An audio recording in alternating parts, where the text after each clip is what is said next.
Jour 24, 100 jours de prière. Jeudi 24 février 2022. Fidélité à sa parole. Psaume 33, verset 4.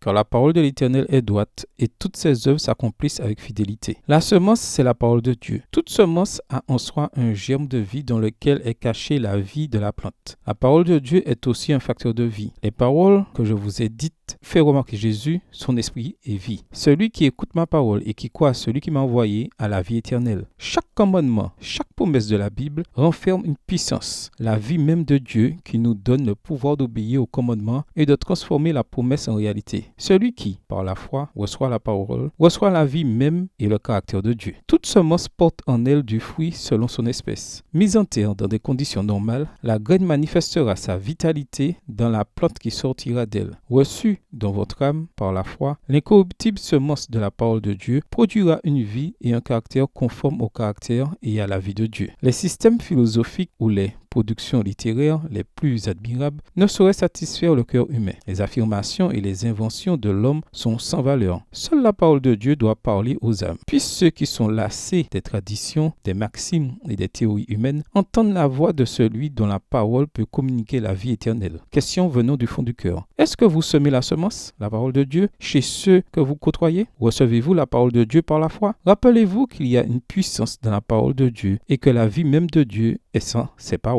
Prions. Prions pour que nous nous nourrissions quotidiennement de la parole de Dieu. Prions pour que, lorsque nous méditons sur la parole de Dieu, nous croyions et recevions la puissance que la parole nous dévoile. Prions pour que nous ne soyons pas seulement des auditeurs, mais aussi des pratiquants de la parole. Prions pour les membres de l'Église vivant à Porto Rico. Prions qu'il y ait une croissance de l'Église, un engagement accru envers Dieu et le service, ainsi que la ponctualité et la régularité dans la fréquentation de l'Église. Prions pour les membres de notre Église, en particulier pour les campagnes d'évangélisation régionale dans les Caraïbes néerlandaises, afin que l'Esprit de Dieu les accompagne. Amen. Que le Seigneur vous bénisse.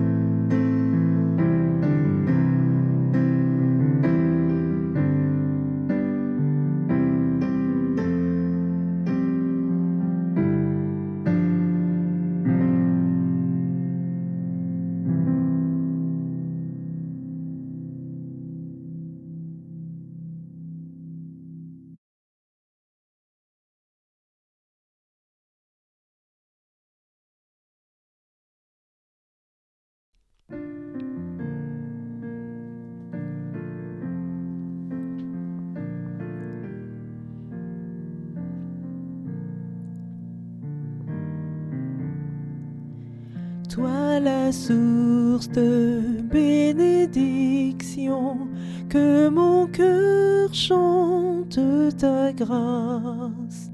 Sans cela, c'est ta compassion nous pousse à chanter ta gloire.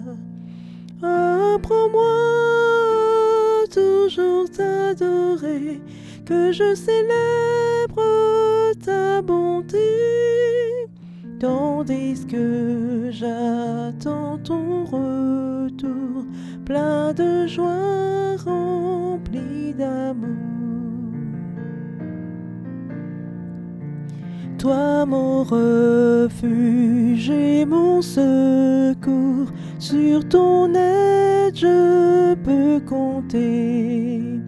Et j'espère sans aucun détour vivre un jour l'éternité.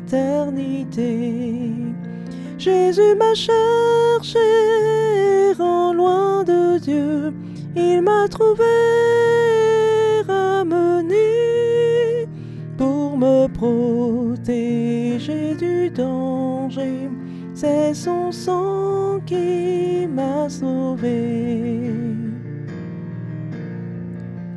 Oh, quelle grâce inestimable, je ne saurais la payer.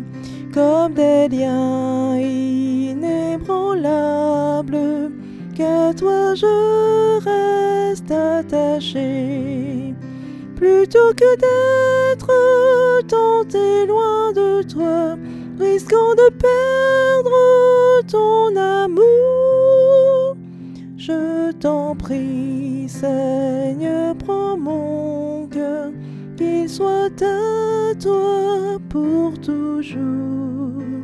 Je Je t'en prie, Seigneur, prends mon cœur, qu'il soit à toi pour toujours.